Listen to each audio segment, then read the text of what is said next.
Yo dog, I heard you like sheet metal patches, so I put patches on your patches.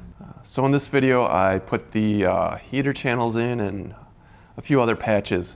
So I'm going to kind of give you a quick overview of what I did and show you a few tips and tricks along the way.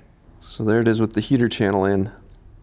Some people like to weld a bunch of bracing in to keep everything straight when they're doing heater channels, but on this car, it was already out of alignment anyway, so I would have had to straighten it out, weld in the braces, and then weld in the heater channel.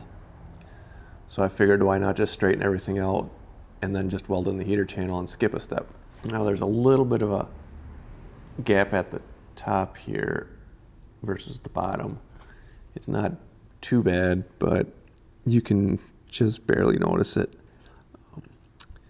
I'm not too worried about it, considering how bad it was to begin with. It's a big improvement. I kind of used the method that old VW's Restoration used. I'll put a link down below to his video.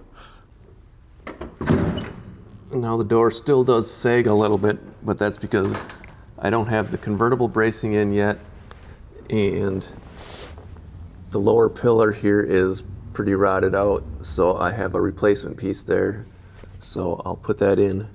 But I'm going to work on the wheel well first and get that taken care of, and then I'll get back to this.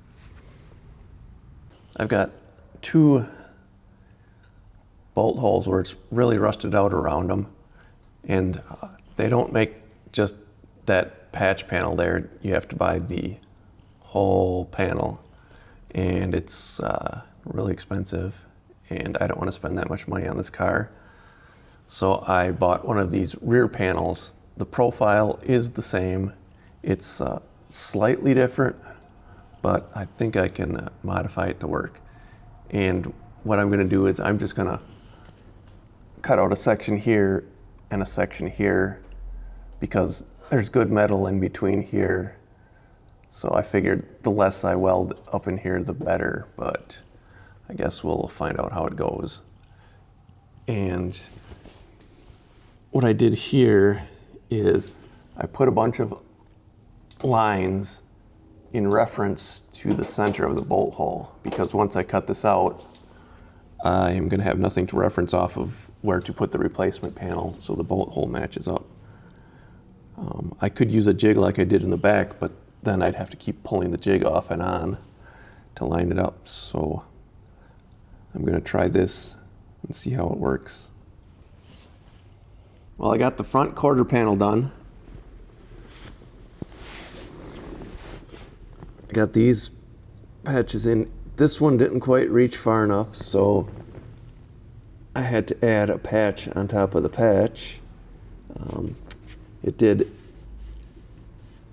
go in a little bit, so I don't know if I can get behind there and pound that out. There's not a lot of room back there. And back here, and then on the fender well side, I had to add extensions too, because the piece wasn't long enough. It got kind of ugly back there because the rear fender part is wider than the front, so I just welded this in and then just hammered it down until it fit. But it didn't turn out too bad. And then while I was working, I decided to weld in the antenna hole. That one actually turned out real nice, but that's because I took a piece of copper, taped some rare earth magnets to it, and stuck it on the backside to use it as a heat sink. Worked really well. And this copper here, this is just a copper coupler. It was round. I cut it in half and hammered it flat. Worked pretty good. I don't think I showed this in the last video. I made these stands here, wheel stands, so I could work on the car without the tire in the way. It works pretty nice. Well, I'm starting to test fit this pillar here. I had to take the door off. I think that's about it for this video.